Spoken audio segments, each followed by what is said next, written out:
ነገር እና ቡዜም እና ዴቭም ሁሉም ሰው መጥቶ ሲጮህ ሁሉም ነገር ሲያደርግ ደህና ነው እያልን ነበር።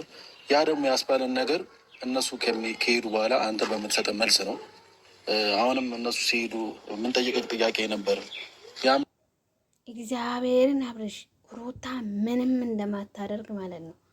በአንተ ላይ ምንም እንደማታደርግ እርግጠኛ ነኝ። ሙሉ 100% ማለት ነው። ታውቀዋለህ ጠንቅቀህ የሩታን ልብ ማለት ነው። ሩታ እኮ ለአንተ ብዙ ዋጋ የከፈለች ናት። ብዙ መከራ፣ ብዙ ስቃይ፣ ብዙ ነገር እያሳለፈች እንቁ ሴት ናት። አንተ ብትሄድም ብትመጣም መኖሯን ትቀጥላለች። እሷ ጎበዝ ናት፣ ጠንካራ ናት። ከዚህ የበለጠ ነገርም አሳልፋለች እርግዝና ላይ ማለት ነው። አንተ ማለት ነው ዙሪያ ላይ ያለውን ያልኖርከውን ትዳር ያፋቱን ሰዎችን በደንብ ጠይቃቸው። እግዚአብሔር ምስክሬ ነው። እንዴት ነው ያልኖርኩት ትዳር እንዴት ነው የፈተውት?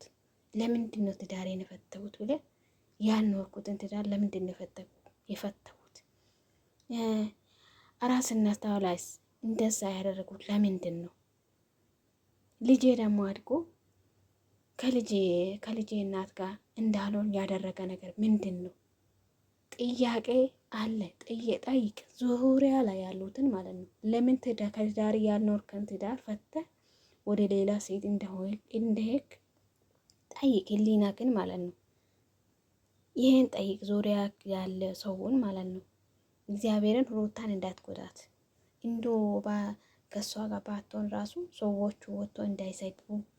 እሷን የልጅህ እናት ናት። ልጅህን እያሳደገች ነው። ብዙ ዋጋ የከፈለች ታውቀዋለህ። ህሊና ጠንቅቆ ያውቃል። ኮቴዋ እርጥብ ነው። ሚዲያ ላይ ወጥተህ ኮቴዋ እርጥብ ነው ብለህ እኔ በ8 ወር ያላገኘሁትን እሷ በ2 ወር እያስገኘች እንቁ ሴት ናት። እሷ አንተ ብትሄድም ብትመጣም ባትኖርም ትኖራለች፣ ህይወቷን ትቀጥላለች። ግን ብዙ ዋጋ ከፍላለች።